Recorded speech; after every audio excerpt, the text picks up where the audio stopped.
Pues muy buenas tardes a todas y todos los que el día de hoy nos están pudiendo sintonizar, seguir a través de nuestras redes sociales, a través de la página eh, web de la Comisión de Derechos Humanos del Estado de Puebla.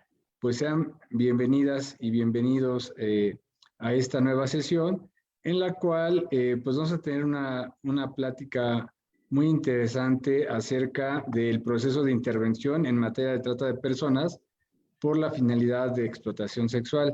Esta plática pues resulta muy interesante porque pues nos va a decir cómo podemos intervenir para poder ayudar a las personas que en determinado momento se encuentren siendo víctimas de explotación sexual en materia de trata de personas. Y el día de hoy, pues tenemos a una gran amiga de esta comisión y que nos ha ayudado a exponer temas muy interesantes en esta materia. Y pues damos la bienvenida a Mitzi Cuadra Urbina, quien es abogada, es psicóloga. Además, pues es colaboradora de ANTUS, que es esta Asociación Nacional contra la Trata Humana, que realiza una tarea muy importante en esta materia y colabora con diversos sectores de la sociedad, así como con autoridades. Mitzi, pues bienvenida y pues, un saludo por allá a todo Antus y en especial a Mariana Benzel, quien es su directora y que también siempre está muy dispuesta a colaborar con nosotros en la difusión de todos estos temas. Hola, buenas tardes a todas y todos, ¿cómo están? Muchísimas gracias. Para nosotras también es muy importante tener estos espacios donde se puede generar algún tipo de posicionamiento y conversación. Yo creo que la parte más rica precisamente de estas charlas es que en algún momento se pueda abrir el diálogo y también plantearse mejores preguntas, ¿no? Sobre qué está pasando con la trata, cómo se está atendiendo, hacia dónde, y a partir de esas preguntas podemos ir construyendo las propuestas de trabajo. Entonces, agradecer a la comisión estos espacios, ¿no? Y también que pueden alcanzar a más personas, a otras profesionales o profesionistas que se están formando en esta materia para poder en algún momento también acompañar en estos procesos a las sobrevivientes. Entonces, bueno, pues eso, agradecer a nombre pues, de la organización, a nombre de Mariana y también de todas las chicas que forman parte de esta organización, ¿no? Entonces, bueno, pues vamos empezando entonces. Bueno, no sé si ya me sigo o pasamos a otra parte. No, adelante Mitzi, para que no perdamos tanto el tiempo en protocolos y puedas aprovechar más el tiempo platicándonos del tema. Súper. Bueno, pues entonces vamos avanzando. Voy a compartirles pantalla y el tema deben saber que estoy en una computadora diferente, entonces muchas veces creo que en esta computadora lo que me han dicho es que se distorsionan las letras. Si es así, pues igual me informan para que yo pueda ir viendo si logran ver la presentación o no. Realmente en este momento lo que quiero es que podamos ver el video, debido a que el tema de hoy justo tiene que ver con el proceso de intervención en las sobrevivientes de trata por la finalidad de explotación sexual y pues es ir identificando dónde están las bases y todas las violencias que subyacen al delito de la trata y por lo tanto cuál es el tipo de intervención pertinente para los diversos casos, ¿no? ¿Qué pasa con los modelos de atención? ¿Cuáles son las áreas que debemos contemplar y las estrategias que debemos contemplar? Etcétera. Entonces, bueno, sin más preámbulo, yo creo que voy a dar comienzo a la presentación y al video. Les voy a pedir, por favor, que en la medida de lo posible, yo sé que muchas y muchos de ustedes están haciendo 486 cosas a la vez y están viendo cosas, entonces sí les voy a pedir que en temas del video lo puedan analizar porque hay un montón de información simbólica que pues nos puede dar también dirección sobre cómo podemos ir desmenuzando el tema de trata, qué hay ahí, qué subyace el tema de la violencia simbólica, de la dominación simbólica, y de todas las formas de manipulación que también existen alrededor de la trata de personas, como no tiene que ver con como los buenos contra los malos, ¿no? O las buenas contra las malas, sino como con un sistema, es todo un sistema que está muy bien estructurado, de tal forma que los engranajes son perfectos para formar un caldo de cultivo hacia la trata de personas y el proceso de victimización y revictimización, ¿no? Hasta lograr la indefensión aprendida. Pero bueno, para no irme con estos tecnicismos, seguir profundizando más adelante, pues les voy a poner el video. Me parece que el audio va a estar bien. Cualquier cosa, de todos modos, voy a estar pendiente de la pantalla. Si en algún momento no se escucha, les suplico que me puedan informar.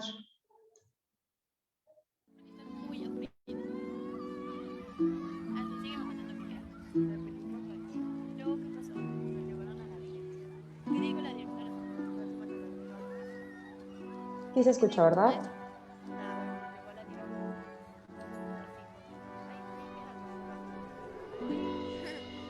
Lo conocí una tarde en la Alameda. Sí se escucha. Estaba guapísimo.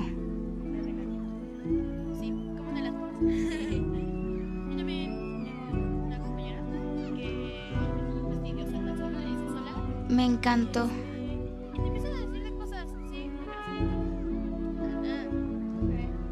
Y a mis amigas también.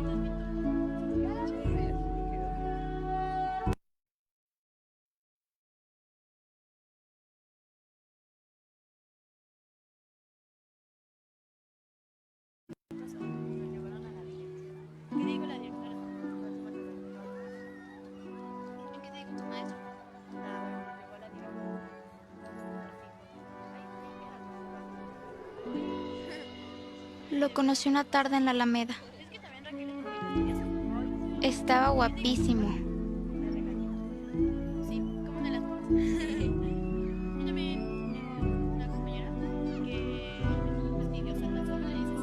Me encantó.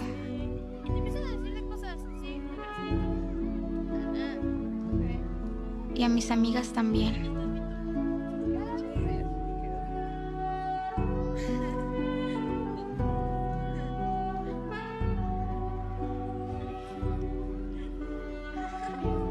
Me invitó a un helado y luego me llevó al cine.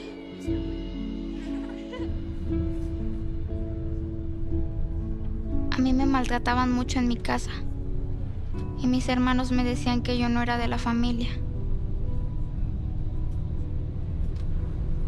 No me robó a la fuerza. Me propuso matrimonio y le dije que sí. Hasta me dio un anillo.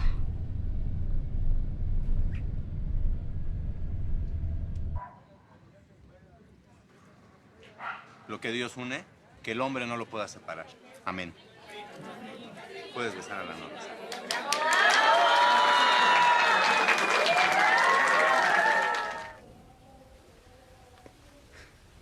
Ayúdame. Yo sé que tú puedes. Tú dijiste que me ibas a ayudar en todo. Anda. Vamos. Solo es sexo. No debes de sentir nada por ellos. Estás muy guapa. Yo sé que le vas a gustar a otros hombres igual que me encantas a mí.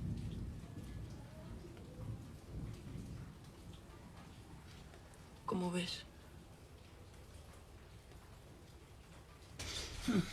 Ya perdí la cuenta de cuántos hombres se han acostado sobre de mí. Y me violaron por dinero. ¿Cuántos años tienes? Tengo 15. 14 cuando primero llegué aquí. No había días de descanso nunca. La puerta solo se abría cuando entraba otro cerdo. O cuando se acordaban de darme de comer.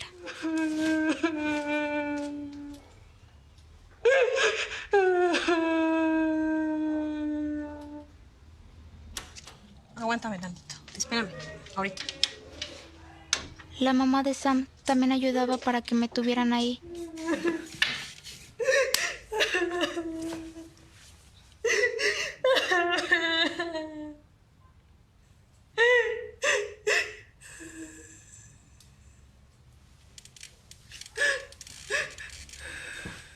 Me traté de escapar varias veces. Y de varias formas diferentes. Pero todas me salieron mal.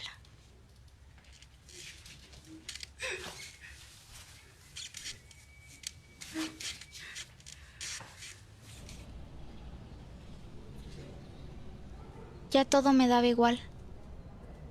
Solo quería salir de ahí y ya no volver nunca al hotel.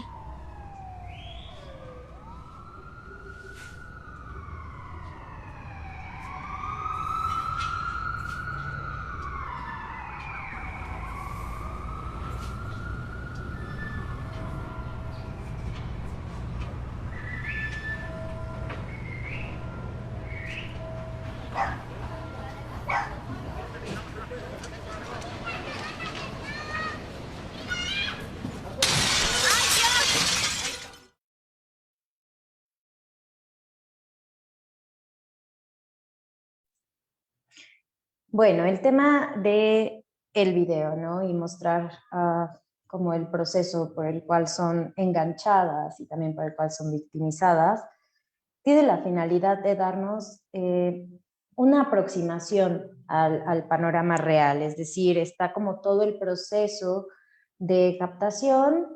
Les pongo también aquí la definición de trata, no sé si la pueden ver o si se distorsiona mucho. Si se distorsiona mucho, supongo que tengo que... Ah, ok, súper bien. Bueno, lo que pueden ver entonces en la diapositiva es parte del proceso por el cual se victimiza, ¿no? Cuando hablamos de trata de personas por la finalidad de explotación sexual, nos referimos a una de las finalidades de la trata que nuestra ley general contempla. Y para que nosotras y nosotros podamos hablar de trata, necesariamente deben existir los 3 elementos de este tipo penal, lo que encuadran en este tipo penal, ¿no? Que es la actividad, el medio y el fin. En la actividad nos referimos a toda captación, acogida, traslado, transporte o recepción de personas. Esta definición que están viendo en sus pantallas es la del protocolo Palermo. Cuando hablamos de la actividad, y justo toda esta parte de captación, transporte, acogida, traslado, recepción, es lo que pudimos ver en el video de cuando la chica conoce a Sam, ¿no? Que así se llama en ese videito. Y también está el medio, y el medio es como una de las partes más ricas e importantes. El medio es recurriendo al uso de la fuerza u otras formas de coacción, al rapto, al fraude, al engaño, al abuso de poder o de una situación de vulnerabilidad o a la concesión o recepción de pagos o beneficios para obtener el consentimiento de una persona que tenga autoridad sobre otra. Es enorme. ¿Cuál es la parte rica e importante del medio? Que son todas estas formas que generan la relación asimétrica, ¿no? O la relación de dominación-subordinación entre víctima-victimario. Y los medios para que esta relación de subordinación-dominación pueda darse pueden ser diversos, es decir, se puede recurrir al enamoramiento, por ejemplo, que ha sido una de las constantes que hemos podido notar con los casos que nosotras hemos atendido. El fraude es también de las principales, ¿no? Cuando les dicen que, sobre todo en temas de turismo sexual y trata, a las chicas les prometen que van a ir a otros países a realizar actividades diversas de trabajo, donde van a ganar mucho más de lo que están ganando en sus países origen. Y bueno, todo este es el medio por el cual se capta y o se engancha a las víctimas y terminan siendo explotadas para los servicios sexuales comerciales. Y bueno, obviamente la finalidad en la trata siempre es la explotación, ¿no? La explotación de las personas, por lo general la obtención de algún beneficio. Entonces, bueno, cuando hablamos de trata de personas, hablamos de esto. Esta es la definición de la trata. Y la trata de personas puede tender a verse en diversos escenarios o diferentes modalidades, ¿no? Como la mendicidad forzada, la extracción de órganos, células y tejidos, la servidumbre doméstica, la explotación laboral. Les voy a poner como todas las que contempla nuestra ley y obviamente el tema de la explotación sexual, ¿no? O la prostitución ajena, que es como la nombra nuestra ley. Entonces, bueno, si ustedes quieren saber más al respecto en cuestiones legales, pues lo pueden checar en el artículo 10, están todas las finalidades de la trata, la definición que nos marca la Ley General para prevenir, sancionar y erradicar los delitos en materia de trata y brindar asistencia a las víctimas de estos mismos, Dice que es toda acción u omisión dolosa de una o varias personas para captar, enganchar, transportar, transferir, retener, entregar, recibir o alojar a una o varias personas con fines de explotación, ¿no? Y entonces también nos dice qué se entiende por explotación y nos da varios escenarios: la esclavitud, la condición de siervo, la prostitución ajena, la explotación laboral, los trabajos forzosos, la mendicidad forzosa, la utilización de menores con fines de actividades delictivas, la adopción ilegal, el matrimonio forzoso,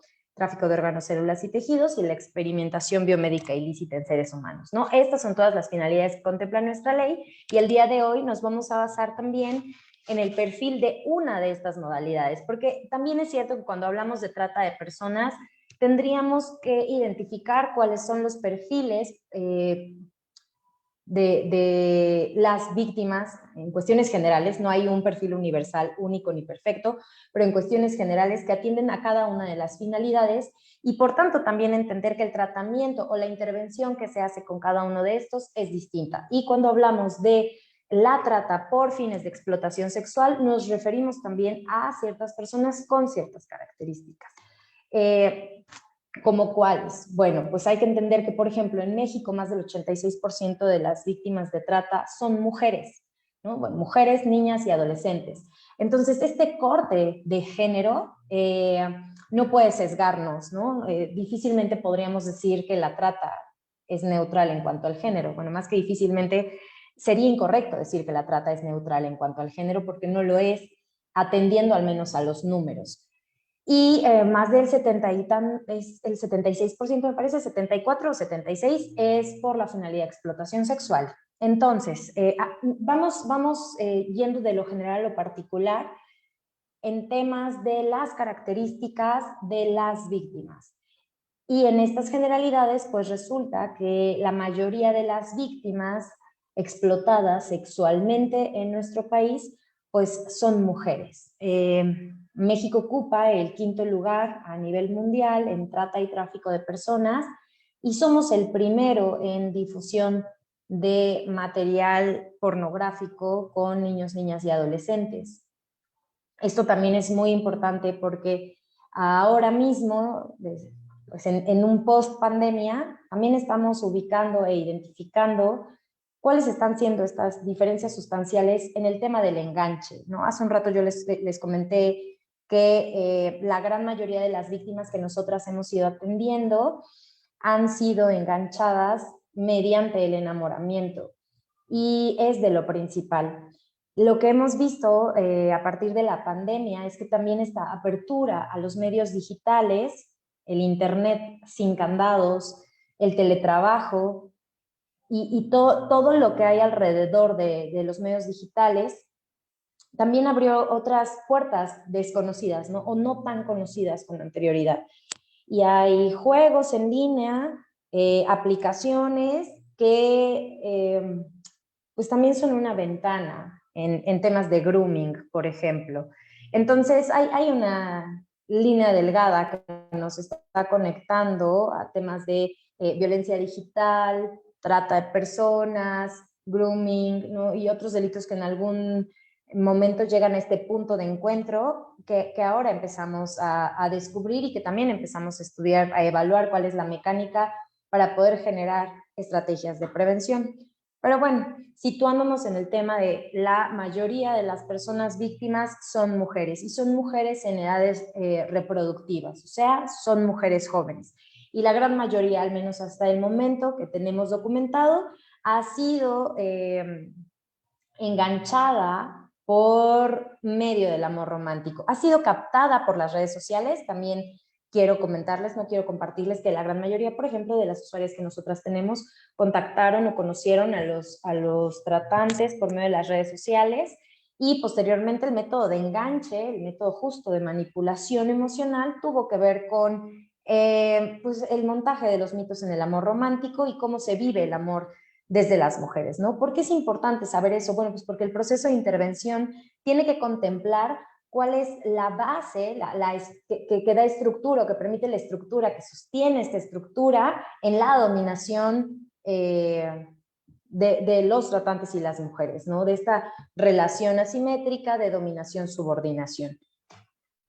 Entonces, bueno, esto es lo que comencé diciéndoles, la trata de personas no es neutral en cuanto al género. Debemos entender que la trata de personas está vinculada con otros factores como la desigualdad en el acceso a los derechos y oportunidades y las relaciones desiguales de poder. Y estas siguen siendo una realidad, ¿no? Lo he comentado en diversas ocasiones, aun cuando decimos que no, ya es el siglo XXI, las mujeres estamos súper liberadas, incluso estamos mejor que los hombres. Hay muchos mitos alrededor de esta desigualdad que tampoco nos están permitiendo avanzar. Y, por ejemplo, uno de ellos es que las mujeres en el comercio sexual son mujeres súper empoderadas y seguro ganan más que una, ¿no? O que todos. Ahora, no podemos decir que esta es una generalidad para todas, ¿no? Tampoco podemos decir que ninguna. El tema es, esto lo que ha creado es una falsa visión de las mujeres en los servicios sexuales comerciales, y en esta falsa visión las personas asumimos que las mujeres que están en el servicio sexual comercial están ahí porque quieren. Y la verdad es que esto no es cierto. La gran mayoría, se presume que alrededor del 80% de las mujeres inmersas en los servicios sexuales comerciales están siendo tratadas, ¿no? Están siendo explotadas.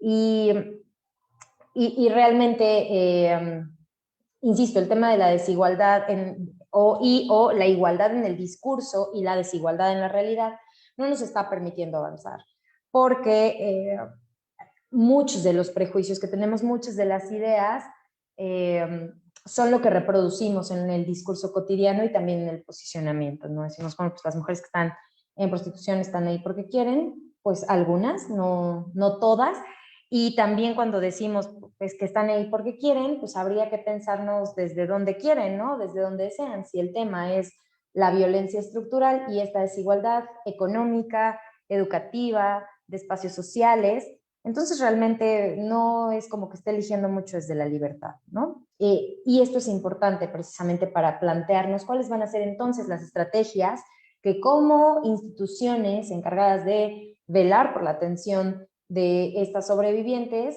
pues vamos a aplicar en el tratamiento, ¿no? O en todo el proceso de intervención y acompañamiento con las sobrevivientes.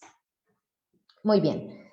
Entonces, lo primero que tenemos que hacer es entender la trata como una forma de violencia de género. ¿Por qué?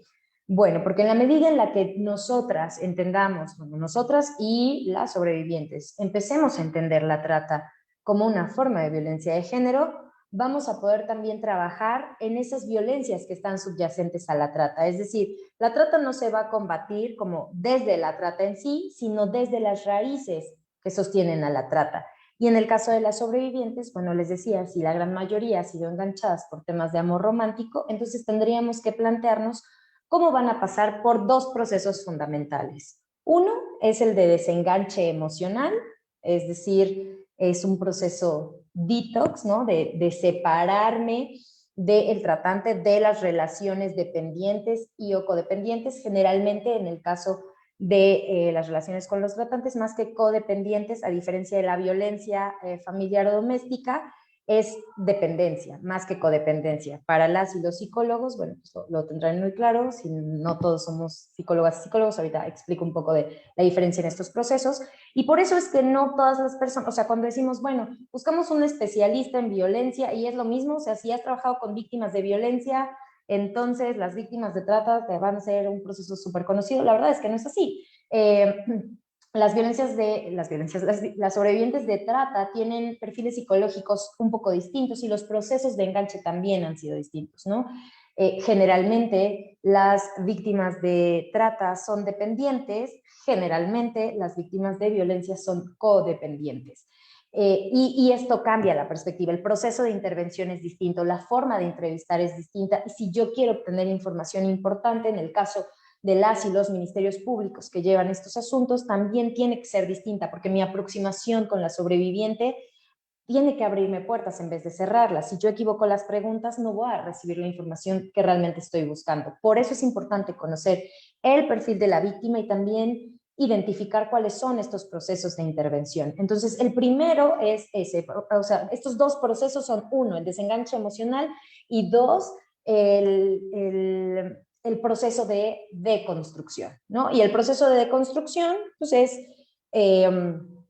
ir deconstruyendo estas conductas e ideas machistas, violentas,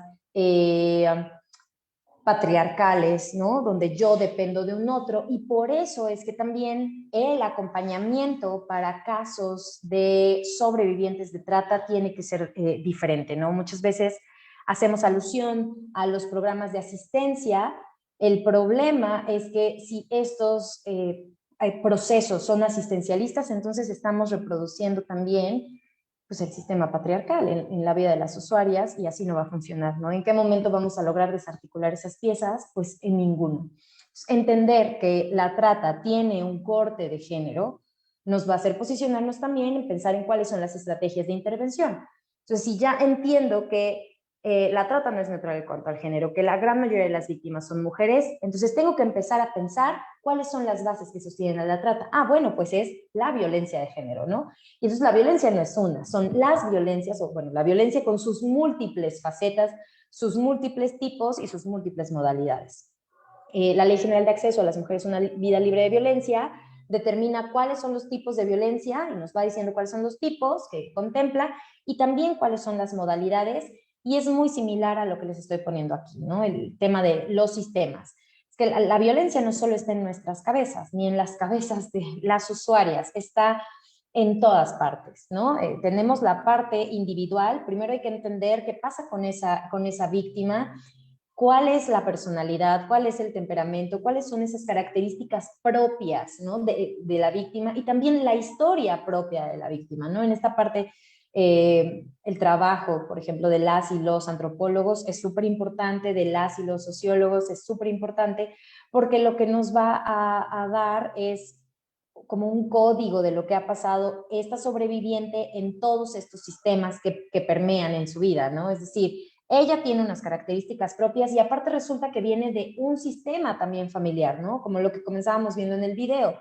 Ella dice, a mí no me querían en mi casa, mis hermanos me decían que yo no era de la familia, es decir, ella vive una relación de violencia al interior del seno familiar. Eso está aquí, en ese microsistema. Y también deberíamos entender cuáles son los códigos que existen en ese interaccionismo simbólico al interior de sus primeros núcleos, ¿no? Que son los núcleos que no significan. O sea, cuando decimos, no, pues a pesar de ello soy maravillosa y maravilloso, bueno, pues es que no todas y todos tenemos las mismas habilidades o las mismas herramientas. Esas son las herramientas individuales, y aparte estamos rodeados de las cuestiones familiares, de nuestro grupo, qué pasa con las mejores amigas y los mejores amigos, y entonces entendamos el proceso no solo de las víctimas, ¿no? Sino de las personas. Es decir, en el desarrollo, digo, ustedes recuerden su desarrollo de vida, ¿no? Los primeros años, ¿quiénes son quienes nos significan? Pues el papá y la mamá, esa es una constante. En los primeros años de vida son nuestros objetos de afecto. Pero ¿qué pasa en la adolescencia? ¿Siguen siendo el papá y la mamá? No. Ahora yo veo al papá y a la mamá como figuras ajenas, bueno, hablando de familias heteronormadas, ¿no? Y compuestas. Puede ser, si son familias monoparentales, pues también el tema es el mismo, ¿no? Yo ya no me identifico con la figura paterna y o materna. O si son familias diversas, igualito. O sea, la primera infancia me voy a identificar con las y los cuidadores que tenga, que son mis objetos de afecto, pero en la siguiente voy a dejar de identificarme con ellos y ellas, porque ahora con quien me identifico es con mis pares, ¿no? Con el grupo de pares, y entonces pienso que lo que dicen mis papás, mis mamás, quien sea mi familia directa es mentira, no están bien, es porque ya están ancianos o ancianas, están anticuados o anticuadas, etcétera, etcétera, etcétera, y entonces hay una barrera ahí. Este identificarme con un otro también le va a dar significado a mi vida, ¿no? Eso es lo que también me sigue significando. Entonces, esa dinámica hay que entenderla para poder generar procesos de intervención con las y los adolescentes, y también con las sobrevivientes. Los temas, por ejemplo, religiosos, son importantes porque también van a determinar cómo vive cada persona el tema pues de la culpa, dependiendo de las creencias religiosas, ¿no? De la culpa o también de la gracia o también de lo que una debe aguantar, el tema de los roles, y pues recordemos que sobre todo en Occidente lo que tenemos son religiones monoteístas y la gran mayoría de las, creo que todas, digo la gran mayoría, pero la verdad es que creo que todas las religiones monoteístas son patriarcales, ¿no? Es decir, hay un varón que es el Salvador y entonces esa es la idea que muchas veces también vamos como distorsionando y o malentendiendo a través de las prácticas culturales que van sosteniendo relaciones de violencia, ¿no? Y relaciones de dominación y se perpetúan ahí, se legitiman desde ahí. Entonces, bueno, este es todo el microsistema que nos va a mandar esta información estimular que vamos a ir captando. Tenemos el mesosistema, que es el espacio donde se da este interaccionismo simbólico entre todo lo que está afuera y mi microsistema, es decir, el exosistema que tiene que ver con la industria, con los medios masivos de comunicación, ¿no? El tema de las series, las películas, con los servicios sociales, con la comunidad en la que vivo, es decir, los estados, ¿no? No es lo mismo vivir en Puebla, por ejemplo, que vivir en Tijuana, ¿no? La idiosincrasia es distinta.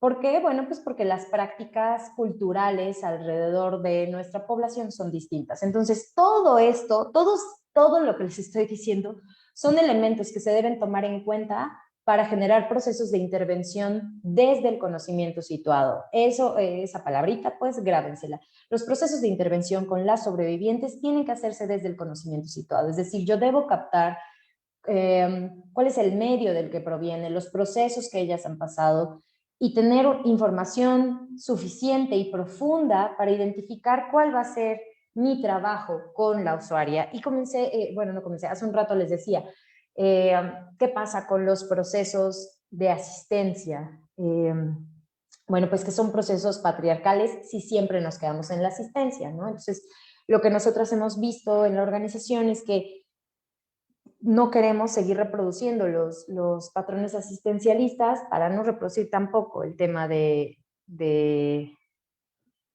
pues de la atención patriarcal, ¿no?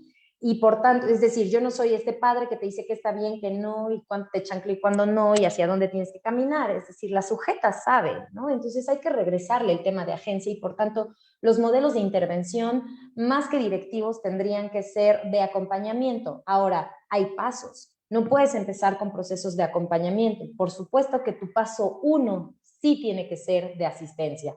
Cuando las usuarias vienen totalmente desestructuradas, que es lo que vieron en el video, es decir, ella no tenía nada. No voy a empezar a acompañar desde la nada, ¿verdad? Lo que voy a hacer es darle todo lo que necesita, identificar cuáles son las necesidades que ella identifica y las que identifico también desde acá para que tenga cubiertas la gran mayoría de los niveles de necesidades y posteriormente, entonces sí, hacemos un trabajo colaborativo conjunto donde ella comienza a hacerse responsable del ejercicio de la propia agencia, ¿no? No sé si van conmigo, espero que sí. Si tienen dudas, yo espero de todos modos, les voy a dar unos minutitos para que podamos dialogar. Entonces, les decía, si vemos la trata como una forma de violencia de género, el tema de intervención con las sobrevivientes de trata tiene que llevar la misma perspectiva, es decir, ellas también deben poder en algún momento identificar las violencias que subyacen al delito de trata de personas y dónde están situadas ellas.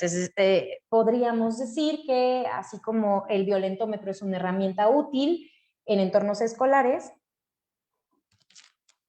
también la pirámide de la violencia lo es. La trata de personas es algo visible, es decir, está aquí, lo podemos percibir por medio de nuestros sentidos, es una forma explícita de violencia, pero para haber llegado aquí, las personas tenemos que entender que hay todo un caminito, es decir, no vamos de cero a todo. Hubo un camino, ¿no? Hubo una serie de elementos que estructuraron las violencias que hoy reproducimos. Y entonces podríamos pensar que ellas también pueden o puedan identificar en este caminar de vida, ¿no? En este desarrollo de vida, en dónde están las violencias. ¿Qué vivencias fueron fundamentales en el tema de la explotación? ¿En dónde se encuentra este punto de inflexión entre lo que ellas deseaban y lo que sucedió? ¿Y qué las mantuvo en estas relaciones, ¿no? ¿Qué las mantiene ahí en estas relaciones de dominación? Entonces, cuando ellas van recorriendo también la propia vida, el tema es que una va a es un proceso largo, es decir, no es como, siéntate, te voy a decir lo que estuvo violento en tu vida, qué es lo que falló, en dónde tomaste una decisión equivocada. La verdad es que eso solo lo sabe cada una de nosotras, ¿no? Incluyendo a las sobrevivientes de trata. Y es un proceso bien largo, donde ellas van generando procesos de insight, cuestionándose, como en este diálogo socrático constante, pues, tratando de entender qué pasó. Pero para entender qué pasó, tendríamos que remontarnos a, bueno, pues sí, estamos en sociedades donde la dominación es masculina, ¿no? Donde tenemos mecanismos patriarcales y machistas, y la verdad es que siempre lo subrayo e insisto, no es una guerra entre mujeres y hombres, les juro que no, y cada vez que las feministas hablamos de los sistemas patriarcales y los sistemas machistas, no es como, ay, es que los hombres nos hacen el feo horrible y ya los odiamos a todos y ojalá se mueran. No, para nada, ojalá logremos entender todas y todos cuáles son las consecuencias de los sistemas patriarcales y de los sistemas machistas en todas y todos, ¿no? Y cómo afecta a nuestras vidas. Y en este caso, cómo afecta directamente la vida de las víctimas de trata. Este recorrido de sus vidas en todas las acciones machistas y violentas que han vivido y que en algún momento fueron normalizando, nos lleva a estar situadas ahora aquí, que es justo donde está la trata, ¿no? Como en la antesala al feminicidio. Y a partir de esto, nosotras podemos ir reconociendo desde acá y detectando cuáles son las violencias, ¿no? ¿En qué momento hay un foquito rojo que se debe encender y decir, no voy a volver a transitar por ahí? Es decir, una vez que la víctima logra identificar estas violencias en su recorrido de vida, ella también identifica en dónde debe frenar. Pero para eso también necesita herramientas, ¿no? No solo para hacer la detección, es decir, yo puedo detectar cuando está habiendo abuso, pero no tengo las herramientas para salir corriendo. Y creo que uno de los principales problemas también es que muchas veces las personas somos injustas y decimos, bueno, las mujeres que están ahí porque quieren. O sea, si no quisieran, ya hubieran denunciado, ya se hubieran salido, pues la verdad es que no se ven tan tristes. Yo las veo bailando ahí en el tubo y sin ropa y se ven muy felices, etcétera, etcétera, etcétera. Les decía, hay muchos mitos que van legitimando las violencias que están alrededor de la trata y que pocas veces nos cuestionamos. Pero la verdad es que no sabemos si ellas quieren salir o no de ahí y si pueden. O sea, no es solo la voluntad de querer salir, es cuáles son las herramientas con las que cuentan las víctimas para salir de esos espacios. Ahora, una vez que ellas están ya en situación de acompañamiento, también es un proceso largo, tampoco es miel sobre hojuelas, no todas las sobrevivientes se asumen como víctimas, entonces son procesos largos, procesos difíciles, donde los profesionales de la salud mental, por ejemplo, tenemos que estar preparados para poder hacer intervención, ¿no? Entonces, bueno, ¿para qué nos ayuda que las víctimas identifiquen este tipo de violencia? Para que en algún momento ellas vayan desarticulando estas estructuras de poder en su vida y recobren el tema de la autonomía, la independencia emocional y la agencia personal. Pero ¿qué pasa? Bueno, que cuando decimos, pues sí, ellas están ahí porque quieren, es que a ellas les gusta, es que, pues, no sé, o sea, ellas así lo decidieron, seguro ellas ganan más. Y les digo, todos estos mitos que hay alrededor del servicio sexual comercial, hay una legitimación de las violencias estructurales sobre los cuerpos de las mujeres. Es decir, también hay un sistema, ¿no?, capitalista neoliberal que dice, pues sí, tú vende todo, y si en ese todo están las mujeres, pues también vendamos a las mujeres y compremos a las mujeres y compremos los servicios. Y decimos, no, es que se puede vender cualquiera. Pues sí, pero resulta que la prostitución también tiene cara de mujer. Entonces no es cualquiera. Siguen siendo las mujeres y los cuerpos de las mujeres los que se venden o se rentan o se alquilan, y son los hombres quienes tienen, en su gran mayoría, el poder adquisitivo para rentarlas o comprarlas, ¿no? Entonces, bueno, eso es mirar desde la perspectiva de género y la trata, y una vez que lo entendemos así, va a ayudarnos a que los procesos de las sobrevivientes también estén mejor situados para su recuperación, ¿no? Para este proceso de rehab. Bueno, esto es lo que vemos en pues, las caricaturas, los juguetes, como en los medios, ¿no? Y lo que vemos es que hay una hipersexualización. Digo, esta es una niña de no más de 4 años, lo mismo acá. Y estas son las muñequitas de las Bratz, ¿no? Que son justo para niñas pequeñas. Entonces, esta es la información estimular que bombardea. Digo, esto es una muestrita, es nada. Esta foto estaba en Instagram, esta me parece que, no me acuerdo si en Insta o en Snapchat. Anyway, el caso es que, pero ahí están, son fotos públicas. La cuestión es, esto es lo que está llegando a las sobrevivientes, a las niñas, y son, miren todo lo que les estoy pasando ahora, son escenarios de hipersexualización que tampoco están ayudando, ¿no? Entonces, cuando hablamos del el proceso de intervención con ellas, es ir también identificando cómo el tema de la sexualidad y de la hipersexualización de los cuerpos de las mujeres ha sido una piedra angular en el tema de la explotación, ¿no? Entonces, una de las principales herramientas para poder trabajar los procesos de intervención con las sobrevivientes es desmontar los mitos sobre el amor romántico. Y les decía, hay 2 procesos que generalmente se dan entre mujeres víctimas de violencia, que es la codependencia, y mujeres víctimas de trata, que es la dependencia emocional. Lo que buscamos es que esa dependencia emocional termine, ¿no? Para que sean sujetas autónomas desde lo emocional y no sean tan susceptibles a la manipulación. Es complicado. Hay una, hace rato les ponía la teoría de los sistemas de Bronfenbrenner, porque justo todo está plagado de mitos sobre el amor romántico, donde a las mujeres en estos roles sociales que son diferenciados de género, nos toca ser estas seres amorosas, de dar, de servir, de estar para el otro, y a los varones no se les educa de la misma manera, ¿no? A las mujeres, por ejemplo, si se nos pregunta como, ay, ¿cómo quieres tu boda? ¿Cómo te la imaginas? ¿Y qué te gustaría? ¿Y cómo te ves? ¿Y los hijos? Y que son preguntas que generalmente a los varones no se les hacen, ¿no? Porque el espacio de los varones generalmente es el espacio público. Y las conversaciones pues versan sobre temas distintos dependiendo del género.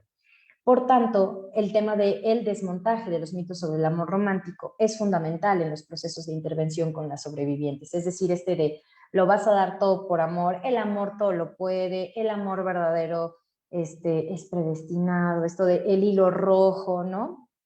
Bueno, esto le ha hecho muchísimo daño a las personas, sobre todo a las mujeres, porque mediante el amor es que se ha dado la dominación. Y les decía que la gran mayoría de las usuarias que nosotras hemos tenido, bueno, ha caído en temas de trata enganchada por el tema del amor. O sea, comienzan por temas de infatuación, ¿no? Por temas amorosos, y como lo que pudieron ver igual en el videito de Esclavas, ¿no? Le dice, ándale, tú me dijiste que ibas a hacer cualquier cosa por mí. Aparte, pues nada más va a ser sexo, ¿no? No va a ser para siempre, es únicamente situacional.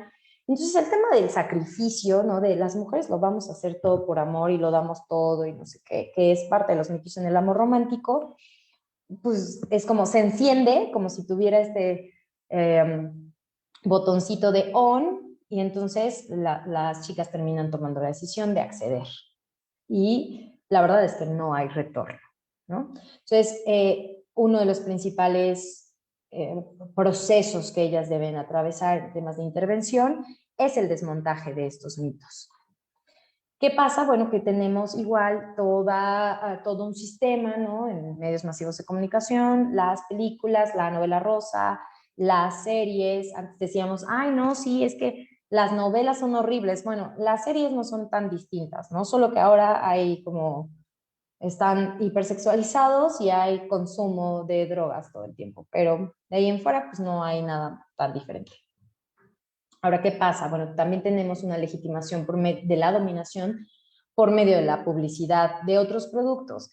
Y no es que en los productos o la marca diga, ah, sí, los hombres deben dominar a las mujeres. Pues por supuesto que no, ¿verdad? Solo lo vemos en imágenes y les decía en algún momento que estos son simbolismos que se traducen en nuestra cabeza y que obviamente son inconscientes y se siguen reproduciendo. Entonces, este tipo de publicidad, que es publicidad real, que podemos encontrar, una vez más, sitúa a las mujeres como objetos hipersexualizados. Y bueno, como pueden ver aquí, también el tema de la dominación y la violencia, la parte de la legitimación. Y toda esta es la información que hemos recibido constantemente, ¿no? Que ha estado alimentando nuestros cerebros. Por lo tanto, en los procesos de intervención que tenemos que hacer, bueno, pues de construir. Por eso les decía, son dos líneas específicas sobre las que tiene que versar nuestra intervención. Uno es trabajar sobre la dependencia emocional, es decir, sobre la independencia, y la otra es en los procesos de deconstrucción, ¿no? Esas son las piedras angulares en el acompañamiento con las sobrevivientes. Hay posicionamientos, obviamente, como siempre, ¿no? de compañeras que son reglamentaristas, que no voy a entrar en ese tema, porque ellas acompañan desde otra perspectiva también a las víctimas de trata, pero bueno, siempre el tema es identificar cuáles están siendo las bases que subyacen a la trata de personas y a partir de ahí trabajar con las sobrevivientes, les decía, desde un conocimiento situado. Y como mínimo, bueno, pues hay que tener algunas áreas específicas, ¿no? Nosotras, como organización, bueno, nosotras tenemos un refugio de alta seguridad para mujeres, niñas y adolescentes, sus hijas y sus hijos, víctimas de trata por la finalidad de explotación sexual, y entonces tenemos también como el proceso de intervención con ellas y de atención. Muchas veces, y me voy a detener aquí porque creo que también es una parte muy rica, las personas dicen, bueno, y si hay tanta trata de personas, si ya sabemos dónde está la prostitución, si ya bla, bla, bla, bla, bla, ¿por qué no hacen más? Y la verdad es que todas estamos pensando en operativos de rescate. La pregunta real, ese es el paso uno, como pueden ver. Hay un paso que es, bueno, hay un operativo, entonces podemos recuperar a las víctimas, o hay una denuncia, se recupera a las víctimas, y entonces entran a refugio. ¿Qué servicios hay en la parte de refugio? Bueno, como mínimo debemos tener el área de medicina, ¿no? Por todos los cambios físicos que hay durante el tiempo de explotación, el tema de enfermedades de transmisión sexual, etcétera, etcétera, etcétera, ¿no? El tema de consumo, bla. Obviamente la parte legal, porque se va a hacer la persecución de un delito y nosotras vamos a estar representando a la víctima y sus intereses. El tema de desintoxicación, como les decía, por el tema de consumo, en caso de que haya consumo, el área de psicología, el área de psiquiatría, el área educativa y también de capacitación e inserción laboral, el área de desarrollo humano, que es súper importante en estos procesos, y el área de antropología social y el área de trabajo social. Nosotras también tenemos como el área de sexualidad porque nos parece sumamente importante precisamente porque la finalidad de la trata que nosotros atendemos es de explotación sexual comercial. Ahora, este proceso de intervención, ¿cómo tendría que ser? ¿Cómo tendría que ir? Y les decía el tema de que las personas estamos muy concentradas en hay que hacer más operativos y salvar a todas las víctimas. Este solo es el paso uno. Aquí les vamos a dar todas estas atenciones, pero como paso uno, ¿no? Y les decía, generalmente el paso uno sí es de asistencia, es decir, cuáles son las necesidades que tengo que cubrir en esta víctima y también va a ser escucharla, o sea, saber cómo está, qué es lo que necesita para poder pensar en su tratamiento, ¿no? Para poder concentrarse en ella y nada más, no tiene que estar pensando en si va a pagar la luz, si va a comer, nada. Sabemos que ha pasado por un proceso desestructurante, sumamente desestructurante y psicotizante, como el que pudieron ver en el video, es esto de la bala, o sea, las tienen amenazadas muchas veces, no es solo que estén enamoradas, ¿verdad? Es que pasan por este círculo de violencia, se llama la rueda de poder y control, donde las violencias van aumentando, es decir, pasan por la violencia física, la violencia patrimonial, la violencia económica, la violencia sexual. Las víctimas viven absolutamente todos los tipos de violencia y aparte viven las modalidades de violencia, no pasan por la violencia institucional, por la violencia social, por la violencia estructural. Obviamente las usuarias están, algunas tienen brotes psicóticos, algunas están disociadas y la cuestión es que todos estos servicios son únicamente el paso 1.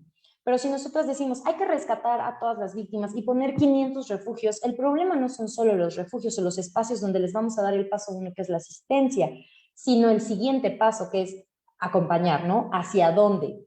O sea, una vez que ellas no van a estar en refugio toda su vida, entonces es pensarnos qué va a pasar después. O sea, una vez que ya se dio la atención, ¿qué vamos a hacer después? ¿En dónde la voy a reinsertar? ¿Cómo la voy a resocializar? ¿Cuál va a ser el proceso de acompañamiento? ¿Hacia dónde? ¿Cuáles son sus posibilidades reales de resocialización? ¿Cuáles son sus posibilidades reales de acceso a una vida digna? Si sabemos que la gran mayoría de ellas tiene perfiles donde la deserción escolar es una constante y el promedio tiene entre la primaria y la secundaria.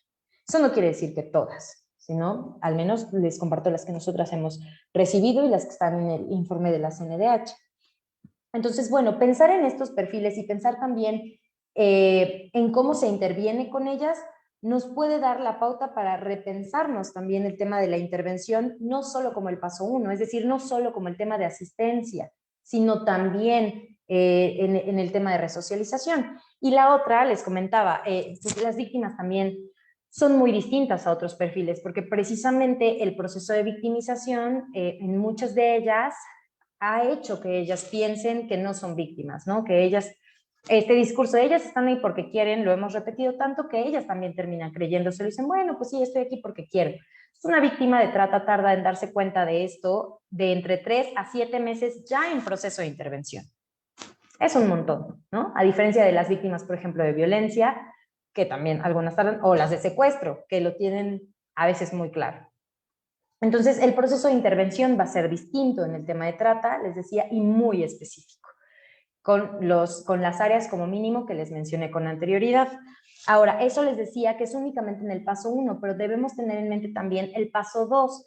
Nosotras, por ejemplo, tenemos una casa de transición o un centro de transición que consideramos que debería estar también en la gran mayoría de los refugios, porque como les decimos, no se trata de reproducir tampoco estructuras patriarcales de atención. Es decir, sí, te voy a dar, pero yo no soy la experta en lo que vas a hacer con tu vida. Tú eres la experta y yo solo te voy a dar las herramientas y te voy a acompañar para que la misma víctima se convierta justo en sobreviviente y sea ella la que explore los espacios de autonomía, de agencia personal y de independencia en todos los sentidos, ¿no? De independencia económica, pero también de independencia emocional.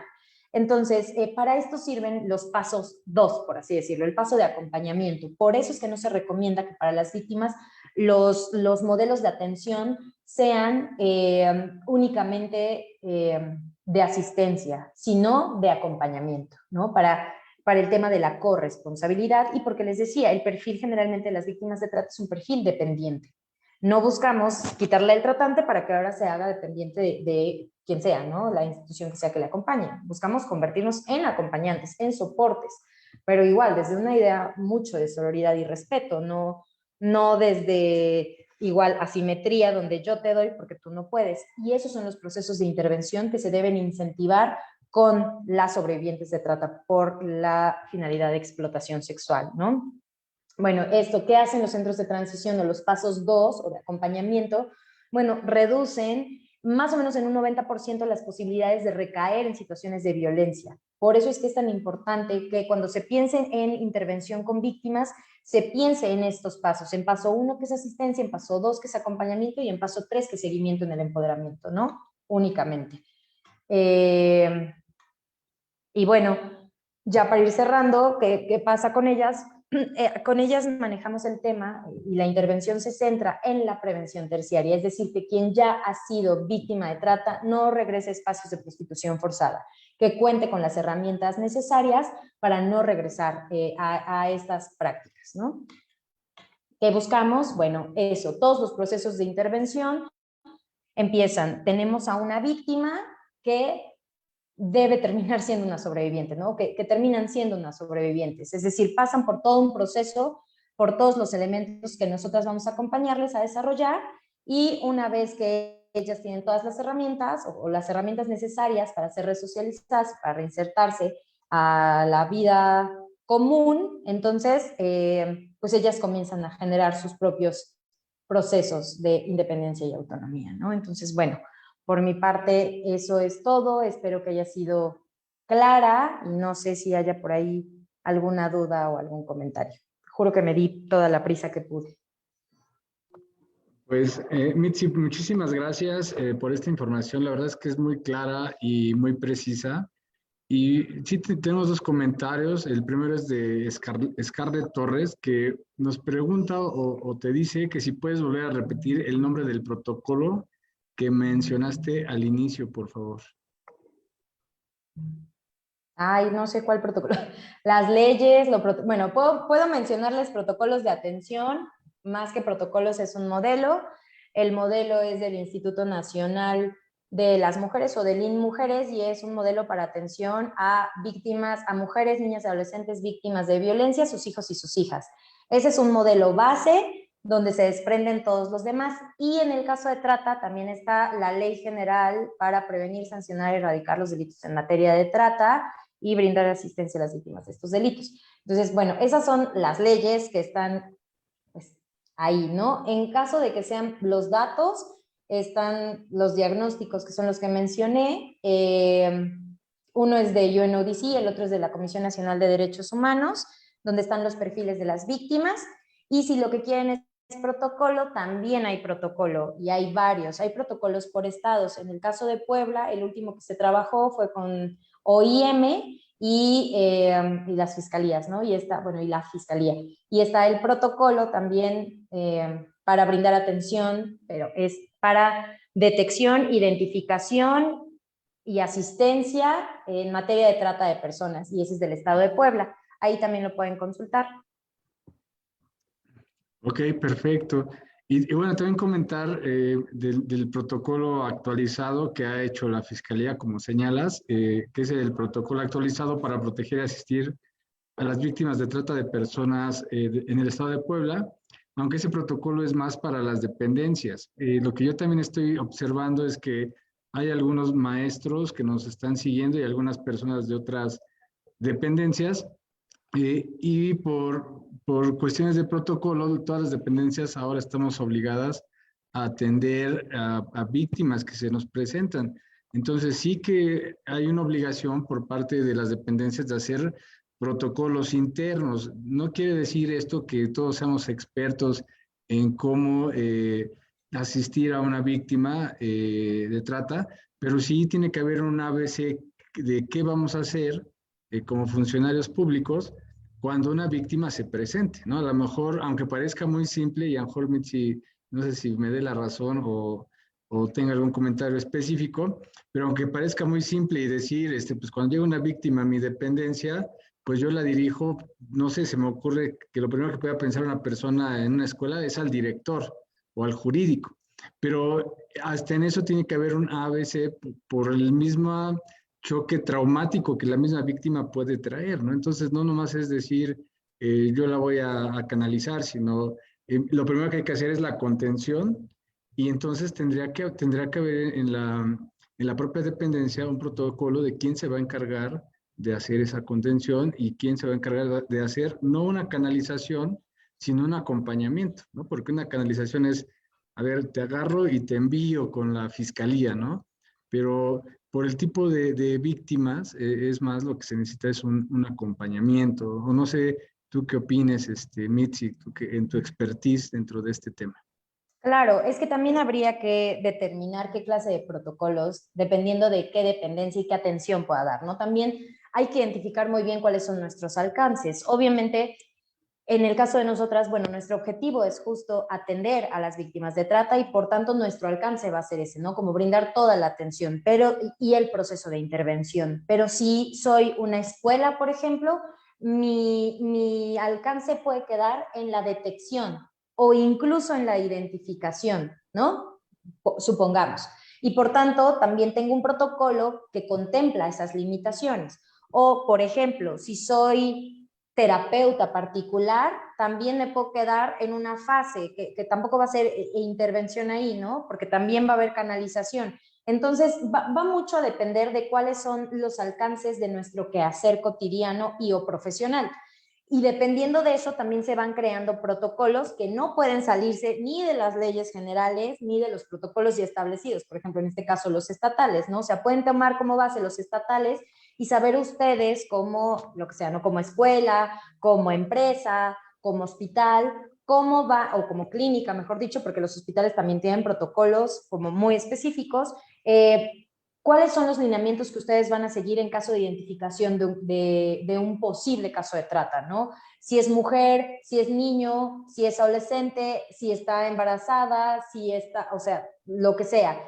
Si viene acompañada, ¿qué es lo que voy a hacer? Dependiendo de eso, entonces es como armar un flujograma que me va a decir, si viene acompañada, entonces, y nada más me está haciendo ojitos como de ayuda, ayuda, ayuda, pues decir, ah, mira, sí, acompáñame tantito al baño, o sea, no lo sé. Eso es algo que ustedes pueden ir como dialogando también en las mesas de trabajo conjuntas que tengan con su personal, incluso también con otras organizaciones. Ese es el tema, abrir la puerta, ¿no?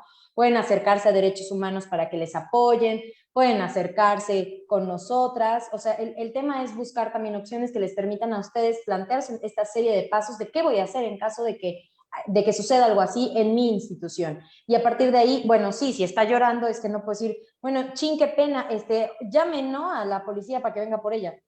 Pues no, bueno, si tengo a las profesionales, entonces primero voy a hacer intervención en crisis. Si no puedo hacer intervención en crisis, pero puedo hacer contención, pues voy a hacer contención. Sí, o sea, primero es identificar cuáles son las necesidades de la víctima. Lo que les decía, no me puedo saltar al paso del empoderamiento si ni siquiera tiene cubiertas las primeras necesidades. O sea, lo primero es identificar la necesidad en ese momento y a partir de ahí también se van a determinar las acciones. O sea, puedo decir, sí, voy a llamar al 911 para que ahí me canalicen a donde se me tengan que canalizar, o voy a llamar directamente a una organización, o voy a llamar a la Comisión de Derechos Humanos para que me ayude a saber qué hago, no lo sé. Y mientras que puedo hacer, bueno, mi protocolo dice que, como decía Caporal, no, bueno, perdón, el abogado. Entonces, ¿qué voy a hacer, no? O sea, voy a hablar primero con, si soy la maestra o la docente a cargo, voy a hablar con el subdirector o subdirectora, o con la dirección general, o con el jurídico, ¿a dónde voy a canalizar? Independientemente de eso, es quién le va a dar quién va a ser el primer contacto que le va a dar contención emocional, ¿no? O soporte, o a lo mejor en ese momento solo necesita desahogarse. Entonces, sí creo que como instituciones, por ejemplo, yo les comparto el de nosotras sí tenemos una serie de pasos como muy identificados para saber en dónde entramos nosotras y también dimensionar cuál es el alcance de cada uno de ustedes, ¿no? Y nosotros también tenemos identificado cuál es el nuestro y a partir de eso también podemos tener claro cuál es nuestro quehacer. Tampoco querramos hacer todo y volvernos investigadores e investigadoras, o sea, sí seamos como bien responsables, porque muchas veces en temas pues de las buenas samaritanas terminamos en camisa de 11 varas sin saber qué hacer o también terminamos revictimizando. Ojo, cuidemos las preguntas que hacemos. Si no somos profesionales de eso, entonces solo hagamos contención y una vez que lleguen las personas competentes, podrán hacer todo el seguimiento de la entrevista, de la información, etcétera. Pero seamos muy responsables de la salud mental y también de la salud física de la otra persona. Si no le vamos a apoyar, entonces también tengamos claro quién sí le puede apoyar y sepamos canalizar, aprendamos a canalizar, que creo que es de lo más importante. Sí, totalmente de acuerdo y creo que, o sea, totalmente de acuerdo con lo que dijiste, pero creo que lo importante sería precisamente lo que has mencionado, tener un plan de acción, ¿no? Conociendo nuestras limitantes, nuestras capacidades, pero tener un plan de acción, pues no nos van a agarrar de sorpresa, que es lo que a veces pasa, ¿no? Y ahí en ese momento todos queremos colaborar, todos corremos y a veces hasta entorpecemos la situación, ¿no? Y bueno, Guadalupe Fuentes, que igual del público que nos está viendo en esta tarde, nos dice que qué pasa cuando el Estado no proporciona las medidas de seguridad para la víctima de trata. Pues ahí están nuestros hermosos compañeritos y compañeritas de la Comisión de Derechos Humanos. Llámenles. Ay, sí. Mira, en teoría todos los estados tienen la obligación por ley de brindar la atención integral, ¿no? A las víctimas. Entonces, cuando son omisos u omisas, pues estamos las organizaciones de la sociedad civil para poder empujar desde aquí y también, o sea, es real, y las comisiones de derechos humanos, ¿no? Si en algún momento no está siendo escuchada la denuncia, no se está haciendo nada, o no les quieren tomar la denuncia, etcétera, etcétera, o hay violaciones a los derechos humanos, pues lo que pueden hacer es acercarse a la Comisión de Derechos Humanos y levantar la correspondiente queja. De cualquier forma, también las organizaciones de la sociedad civil estamos para apoyar e impulsar el cumplimiento, ¿no? Yo creo que una de las partes más importantes de lo que se hace en la organización de la sociedad civil es el acompañamiento, ¿no? El que se nombre una asesora jurídica da también certeza jurídica a las víctimas o a las sobrevivientes. Entonces, ¿qué pasa cuando el Estado está siendo omiso? Bueno, pues nos acercamos con las instituciones también pertinentes. La verdad es que hemos sido muy buenas aliadas o tenemos muy buenas alianzas con la Comisión de Derechos Humanos precisamente por eso, ¿no? Porque cuando no se logra que la autoridad competente pues esté desempeñando la actividad que por ley le corresponde, entonces pues para eso están estos organismos, ¿no? Entonces pueden acercarse, en caso de que a ustedes les haya pasado, conozcan algún caso, a la Comisión de Derechos Humanos y también pueden acercarse a las organizaciones de la sociedad civil para estar colaborando y sumar fuerzas, ¿no? Pero eso es lo que pasa, o sea, se denuncia. Y quisiera ampliar lo que estás mencionando, Mitzi, porque precisamente esa es una labor de la comisión, el ver que las autoridades no sean omisas a lo que la ley les señala como un deber legal, un deber jurídico establecido para ellos. Entonces, cuando nosotros encontramos una situación donde la autoridad esté haciendo omisa, acuérdense que la ley no solamente se viola por acción, sino también por omisión, pues precisamente hay que interponer el procedimiento correspondiente con nosotros cuando se trate de autoridades estatales o municipales, que es el procedimiento de queja. Lo que sí es muy importante es precisamente eso, que ustedes, todas las personas que nos escuchan y que en algún momento tienen alguna problemática, pues denunciar. Porque si conocemos de una situación o somos testigos o víctimas de una situación ante alguna autoridad que por omisión o por acción viola nuestros derechos humanos o viola sus responsabilidades legales, y no hacemos nada, pues eso se va a seguir repitiendo y no hay manera de sancionarlo, no hay manera de proceder, porque pues la gente se queda callada, ¿no? Y a veces yo me he encontrado que las personas dicen, bueno, es que denuncio y no pasa nada. Pero a veces ya nomás lo decimos por dicho, porque a lo mejor una vecina, un amigo, un compañero tuvo la mala experiencia. Pero créanme que cualquier queja que se presente ante la comisión tiene un procedimiento y al final de cuentas debe tener una resolución, ya sea de no responsabilidad o una recomendación por la violación a los derechos humanos. Y como bien lo dice Mitzi, nosotros trabajamos con la sociedad civil precisamente, como son las organizaciones, para poder ir pues viendo que esa cultura de respeto a los derechos humanos pues sea cada vez más efectiva la protección de estos derechos. Parte de todo esto, pues son todas esas capacitaciones que llevamos a cabo en línea y que, pues, como igual hoy Antus está colaborando con nosotros, muchas más organizaciones de la sociedad civil organizada colaboran con nosotros con su expertise en los temas. Eh, pues ya lo último que me están preguntando, aparte de muchas felicitaciones por la claridad del tema, por compartirnos este tema, Mitzi, que nos ponen aquí en los comentarios, también nos piden si pudieses dar algún correo electrónico o número de contacto para que ellos te puedan contactar posteriormente. Ay, ahí está. Sí, miren, la verdad es que me es más fácil si me escriben un correo. La verdad es que no se preocupen, el correo lo reviso diario. Entonces, les dejo ahí mis datos y los datos de la organización en general. Les pongo todas las redes sociales y la página porque, aparte de que también vamos poniendo noticias, les puede ser de utilidad alguno de los materiales. Digo, si en este momento hay docentes que están siguiendo la transmisión, hay diversos materiales de prevención en materia de trata de personas que les pueden ayudar, ¿no? Que les pueden ser útiles. Y tenemos un manual con muchas actividades divididos por grupos etarios. Si eres docente de educación inicial, educación básica, media superior, si trabajan con personas de la tercera edad, o sea, tenemos para todas las edades, y está dividido justo por edades, o sea, ahí pueden ver las actividades. Entonces seguramente pueden tener algún material si en algún momento así lo desean. De todos modos, por cualquier tipo de consulta, pueden escribirnos por medio de las redes sociales y también al correo que aparece ahí. Sin ningún problema yo voy a ir dando contestación a cualquier duda o comentario que haya quedado. Entonces, pues sí, les dejo ahí como mis datos de contacto.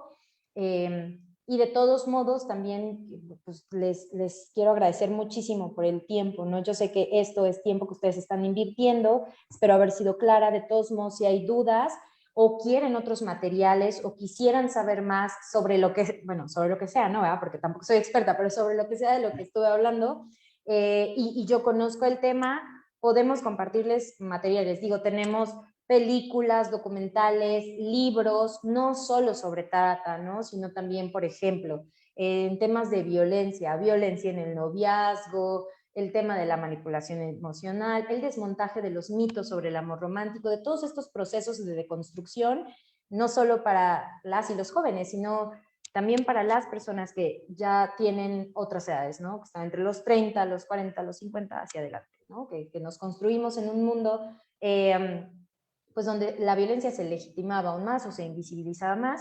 Y también está interesante cuestionarnos ahora si somos reproductoras o reproductores de esa violencia, si estamos contribuyendo en algún caso sentido al tema de trata y de estas violencias y de la reproducción de estas violencias. Entonces, pues sí, tenemos materiales diversos. Si en algún momento quieren que se los compartamos, sin ningún problema lo podemos hacer. O si ustedes quieren involucrarse de alguna manera y seguir sumando desde otros espacios al combate de la trata, pues también las puertas están abiertas para saber cómo podemos colaborar. Entonces, pues muchísimas gracias, y ahí les dejo los datos para que puedan contactarnos. Muy bien. Pues, Mitzi, no me resta más que agradecer mucho, la verdad, la ponencia del día de hoy, sobre todo por la claridad y la fluidez con la que nos compartes, hace que sea muy entendible, y más desde esa parte de la experiencia vivencial, ¿no? Porque eso ayuda a que se nos quede más grabado con los ejemplos que nos pones. Con el mismo video es muy perceptible el tema de la trata de personas. Entonces, pues te quiero agradecer mucho esta colaboración, estas conferencias que nos has estado ayudando a compartir, y pues dejar igual abierta la invitación para seguir colaborando, para que sigamos trabajando y pues traer nuevos temas que sean de interés para las personas que nos siguen, para la población en general, para los servidores públicos, que a final de cuentas todo esto suma para la prevención tanto de la trata de personas como la prevención de la violación a los derechos humanos. Pues muchas gracias, Mitzi, y pues un saludo a todo el equipo de Antos. Gracias a todos y a todas, que estén muy bien, excelente día, hasta luego. Luego, muchas gracias a todos los que nos han seguido en la transmisión de hoy. Los invitamos a seguir las siguientes conferencias. Ahí en eventos próximos pueden encontrar información de los temas que vamos a estar compartiendo en un futuro. Muchas gracias y excelente día.